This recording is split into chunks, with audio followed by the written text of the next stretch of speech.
സൗകര്യങ്ങളില്ലെന്ന് തുറന്നു പറഞ്ഞ് കോന്നി മെഡിക്കൽ കോളേജിൽ നോട്ടീസ് പതിച്ച് ജനറൽ സർജറി വിഭാഗം മേധാവി.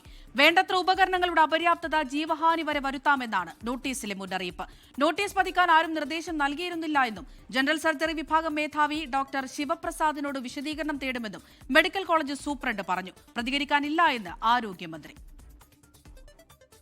ശസ്ത്രക്രിയയ്ക്കെത്തുന്ന രോഗികൾ ആശുപത്രിയുടെ അപര്യാപ്തതകൾ അറിഞ്ഞിരിക്കണമെന്നായിരുന്നു ജനറൽ സർജറി വിഭാഗം മേധാവി ഡോക്ടർ ശിവപ്രസാദ് നോട്ടീസ് പതിച്ചത്. വേണ്ടത്ര ഉപകരണങ്ങളുടെ അപര്യാപ്തത ജീവഹാനി വരെ വരുത്താം. സുസജ്ജമായ തീവ്രപരിചരണ വിഭാഗമില്ല. പരിശീലനം ലഭിച്ച വേണ്ടത്ര ജീവനക്കാരില്ല. വൈകിട്ട് 5 മണിക്ക് ശേഷം ഫാർമസിയിൽക്കുള്ളിൽ നിന്ന് രോഗികൾക്ക് അണുബാധ ഉണ്ടാകാനുള്ള സാധ്യതയുണ്ടെന്നും നോട്ടീസിൽ പറഞ്ഞിരുന്നു. നോട്ടീസ് പതിക്കാൻ ആരും നിർദ്ദേശം നൽകിയിരുന്നില്ലെന്നും ജനറൽ സർജറി വിഭാഗം മേധാവി ഡോക്ടർ ശിവപ്രസാദിനോട് വിശദീകരണം തേടുമെന്നും മെഡിക്കൽ കോളേജ് സൂപ്രണ്ട്. കഴിഞ്ഞ പ്രാവശ്യം ഈ ഓർത്തോടെ വിഷയമുണ്ടായില്ലേ, അനുബന്ധിച്ചാണ് പുള്ളി ഇങ്ങനെ കുറെ പ്രശ്നങ്ങൾ ഉണ്ടാക്കിയത്.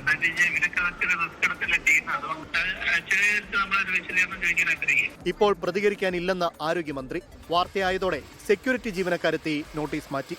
24 പത്തനംതിട്ട.